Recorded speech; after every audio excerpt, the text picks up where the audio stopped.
Hi there, I'm Marla. My sister smirked and said, "We voted. You're not coming to the family gathering." And just like that, I was cut off. No invitation, no explanation. Worse, I paid for the whole trip. $10,000, gone. But that wasn't the beginning. It was just the moment I finally opened my eyes. Turns out, they'd been rewriting the truth about me for years, behind my back, in emails, even to my face. They emptied my accounts, faked my signature, called me unstable. Was I really the problem? Or was I just finally done being used? I should have known something was off the moment I stepped inside. My mother's smile was too tight, my father's wine glass too full, and my sister, well, Delphine was already perched on the couch like a smug queen awaiting applause. Clyde barely looked up from his phone. No one mentioned the gift basket in my hands, or the fact I'd just driven 2 hours from Flagstaff to be there. "Sit down," Delphine said, smirking. "We need to talk." I hadn't even taken off my coat. The text in the family group chat said, "Family dinner 6 p.m. sharp." Nothing about a damn intervention. "What's going on?" I asked, setting the basket down on the coffee table. "Did someone die?" My father set his glass down a little too deliberately. "We had a vote," he said. Delphine grinned wider. "You're out. Of the family trip." I blinked. "What are you talking about?"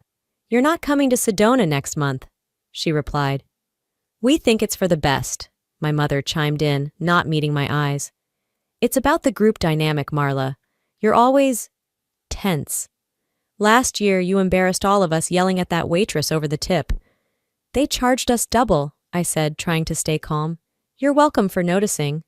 "We just want peace," she said softly, like I was the one setting the place on fire. I looked around the room, the same people I'd booked flights for, paid deposits for, moved heaven and earth for. "Let me get this straight," I said slowly. "You're kicking me out of a trip I organized and paid for?" "You offered," Dad shrugged. "I didn't offer to be excluded from it." Delphine crossed her legs like she was on some fake reality court show. "You've changed. You're obsessed with boundaries, budgets, rules. It's exhausting." My laugh came out flat. "You mean I stopped letting you spend my money without limits?" She waved me off like I was being dramatic. That's when I pulled out my phone.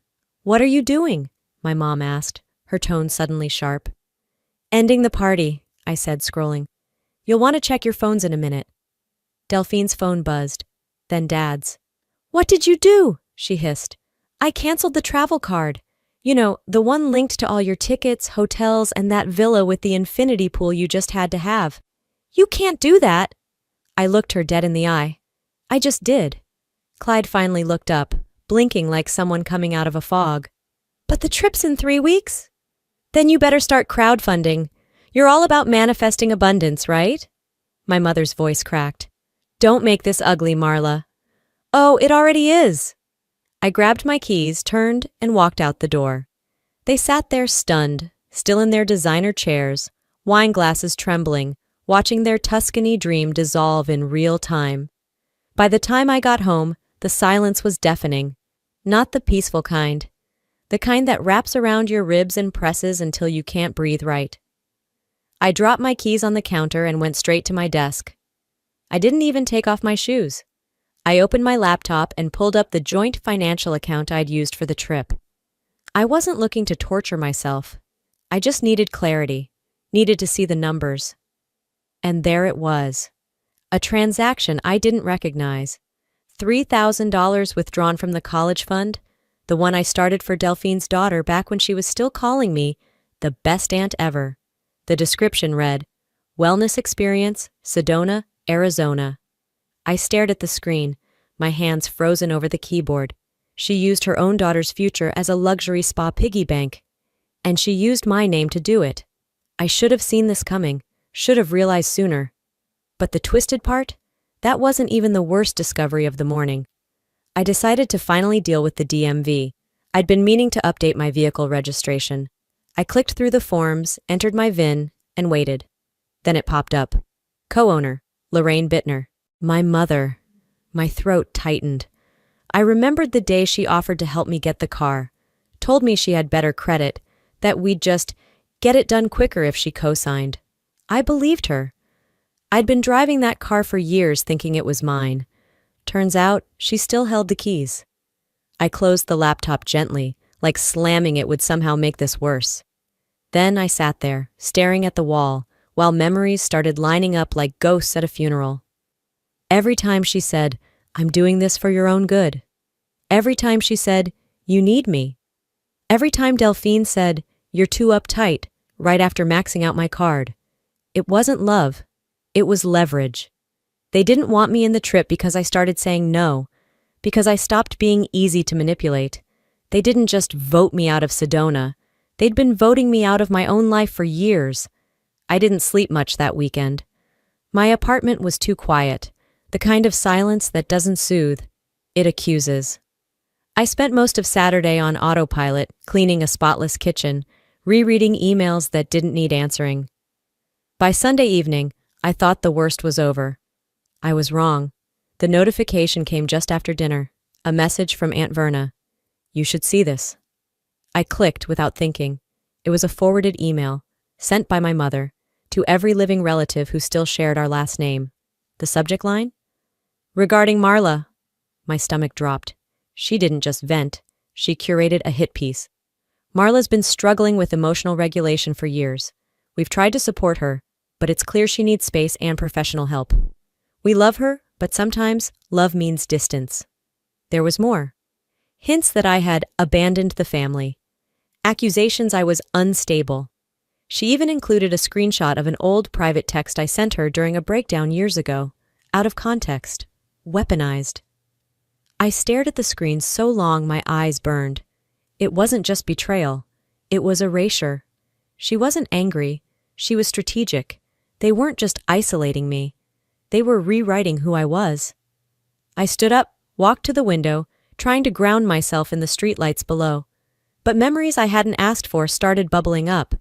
15 years old, crying in my bedroom after failing a test, and Mom snapping, "You're too dramatic. No one's dying." 22, confiding in her about anxiety. And her response, "Don't embarrass the family, Marla." 31, asking for one weekend to myself and Delphine calling me selfish in front of her friends. They hadn't just painted me as unstable. They'd spent years handing out brushes and showing people how to fill in the blanks. The phone rang. It was Verna again. "I'm sorry," she said quietly. "I never believed all of it. But now, seeing that email..." I swallowed the lump rising in my throat. "You don't deserve this," she continued. "But Marla, they're not done. People like that, once they get control of the story, they won't stop. Not unless someone tells the truth louder." I looked at the laptop, still glowing. "Then it's time I start writing," I said. I didn't even have time to close my laptop before my phone buzzed again. It was the family group chat. "Dinner tonight? Family only. 7 p.m. Be on time. No names, no explanations, just that." I stared at it for a second, then checked the timestamp. Sent 2 minutes after Aunt Verna hung up. Coincidence? Not with this family. A separate text followed, this time from Clyde. "I'm going, just be prepared." Prepared for what? Another ambush disguised as pot roast? I sat in the parking lot outside their house for 5 full minutes before stepping out. My hands were steady. My thoughts weren't. I'd rehearsed boundaries in my head all the way there. I knew what I wouldn't let them do again. Or so I thought. Inside, everything was too neat, too staged. The dining table was set like a magazine spread. Delphine was already seated, glass of wine in hand, wearing that syrupy grin she saved for fake apologies. I took the only empty chair, not bothering to make small talk. The meal started quiet, surface smiles, forced laughter. Then Delphine put her fork down. "We're glad you came," she said sweetly. "Really, Marla, but we're also concerned." I raised an eyebrow. "About what exactly?" "Your fixation on money." She sipped her wine. "It's not healthy." My mother nodded, eyes full of manufactured worry. "Sometimes control issues mask deeper wounds. You don't have to carry everything alone." "Are you..." I blinked. "Are you diagnosing me over dinner?" Delphine leaned forward. "We're saying maybe it's time to talk to someone. A professional." There it was. The script. Public shaming with a hint of compassion, just enough to twist the knife. I looked around the table. A couple of cousins nodded along, not meeting my gaze. I took out my phone and tapped it a few times, keeping my voice steady. You know, I said, if I'm so unstable, maybe you shouldn't be using my streaming accounts. Delphine stiffened. Funny how your Netflix profile was active last night, I added. Bridgerton binge, red wine emoji, hashtag self-care. Sound familiar? A few muffled chuckles. One cousin even spit out her drink. Delphine's face flushed. That's not the point? It is to me, I said calmly, because every time I draw a line, you accuse me of being difficult, but you never seem to mind using my passwords. The room went silent. You think this is about TV shows? Delphine snapped. No, I said, standing. I think this is about patterns, and I'm done pretending not to notice. After I walked out of that dinner, I drove home in silence.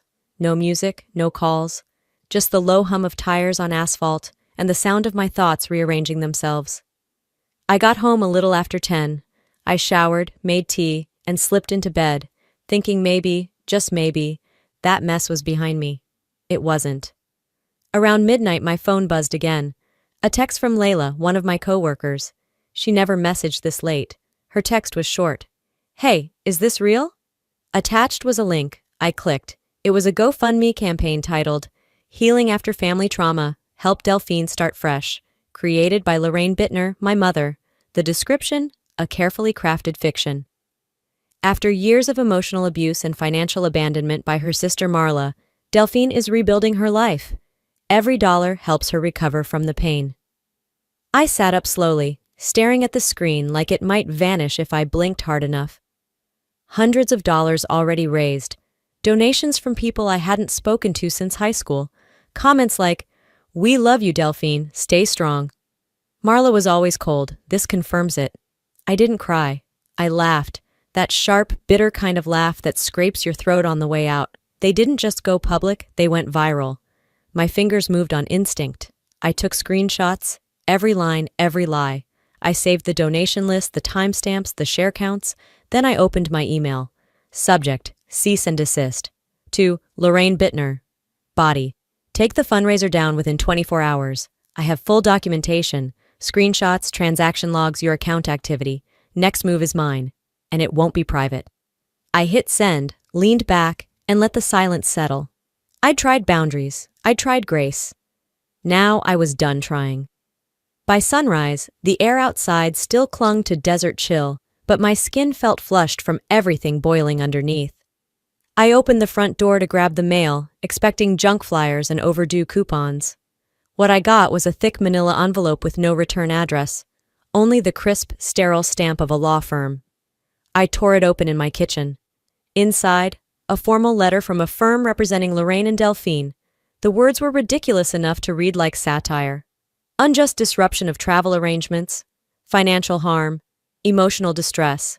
They were suing me, or at least threatening to, demanding reimbursement for non-refundable bookings and loss of emotional well-being caused by an unprovoked financial severance.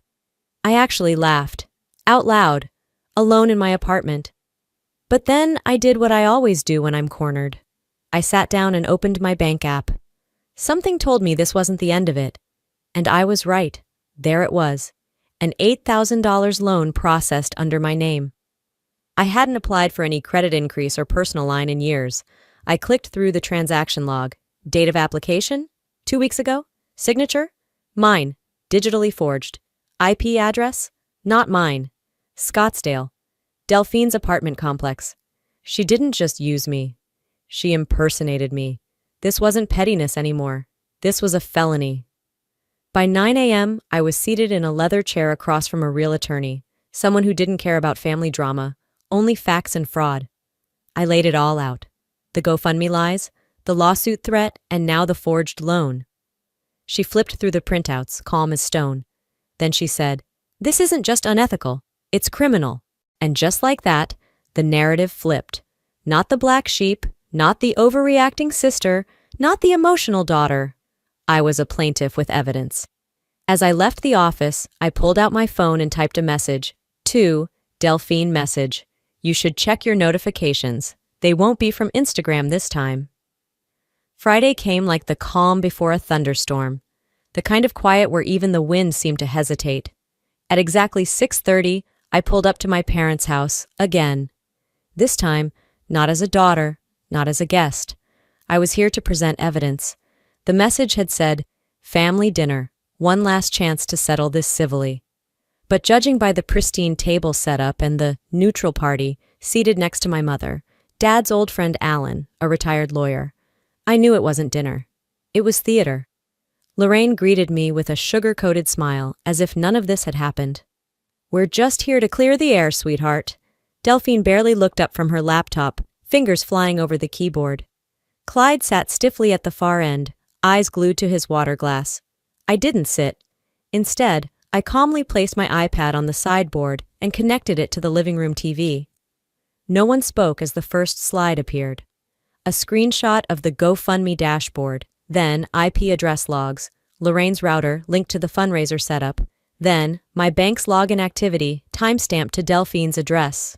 Finally, a security clip from the resort I booked for Tuscany, showing Delphine checking in, handing over a card with my name.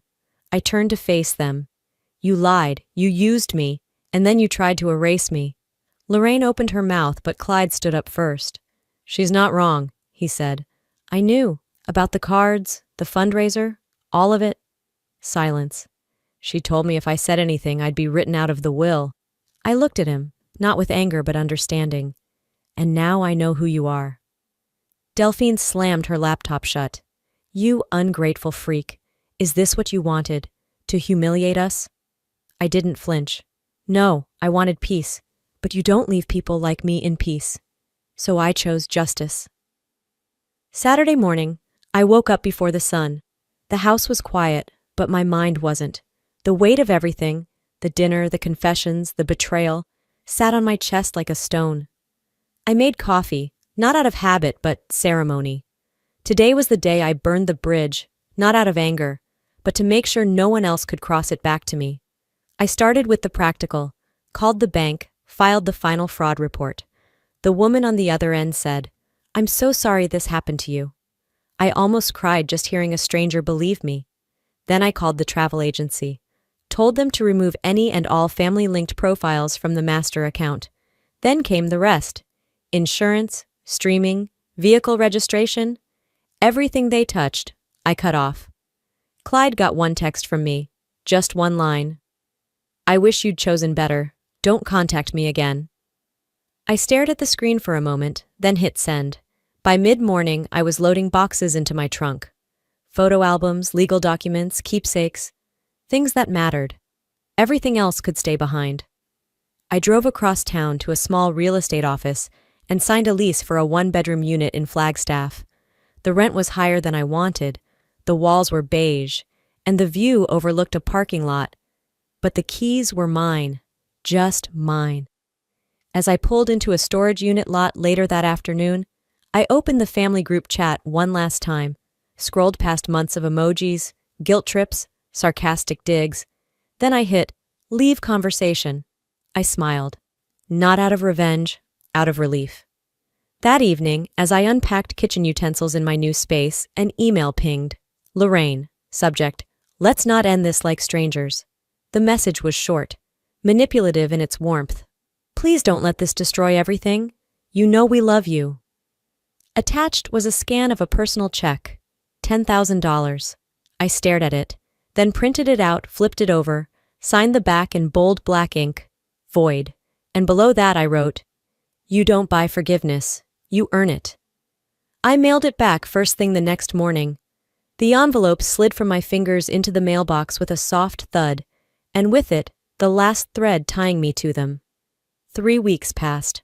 Quietly, purposefully. Each morning, sunlight stretched across the wood floors of my apartment like it belonged there. I brewed my own coffee. No family text threads, no guilt-drenched emojis, just the hiss of the kettle and the scent of something finally mine. I donated the heavy things first. The oak mirror from Mom's house, the over-embroidered quilt that somehow always smelled like someone else's control. Then the smaller ghosts followed, framed photos, greeting cards signed "Love, Mom," with conditions tucked between the lines. I wasn't angry anymore, I was clearing space. News traveled. Not through me, but through the same whispers they once used to shrink me. Delphine's brand collaboration tanked after someone tipped off the sponsor. Brian cut her off. Some said he didn't like being linked to fraud allegations.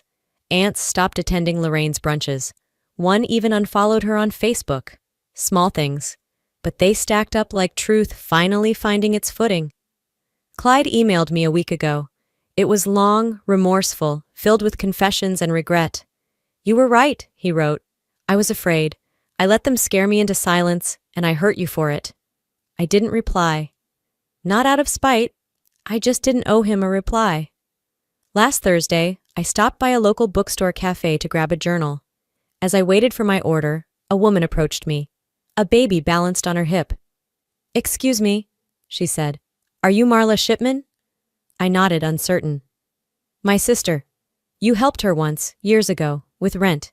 She told me about you, about what you've done lately. She said you taught her what boundaries look like." The baby giggled. I smiled back, throat tight. I walked home with the journal unopened. That night, I sat on my couch, wrote my name on the first page, and took a deep breath. I wasn't their ATM. I wasn't their scapegoat. I wasn't their secret. I was free. And if you're still here with me, listening, thank you. I didn't tell this story for pity.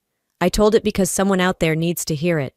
Maybe you've spent years carrying the weight of keeping the peace. Maybe you've mistaken silence for strength. I did too. But here's what I've learned. Boundaries aren't walls. They're doors you choose to close when what's on the other side keeps setting your life on fire. You don't owe anyone access to your peace just because they share your last name. Family isn't about blood. It's about respect, choice, and truth. And healing? It doesn't always come with hugs and reconciliation. Sometimes it looks like a one-bedroom apartment, a full cup of coffee, and the courage to say, no more. Now I'd love to hear from you. Have you ever had to walk away from people who were supposed to love you? Do you believe family ties should always be honored, no matter what? Or do you believe in starting your own rules of family? Let me know in the comments. If this video spoke to you, if it hit something real, drop a 1 in the comments, or tell me where you're watching from. And hey, if you didn't like this story, I still want to hear from you. Let me know why, and tell me where in the world you found this video. And if you want to hear more stories that go beyond the surface, ones that hit the heart, challenge your thinking, and maybe even change your life, don't forget to hit that subscribe button.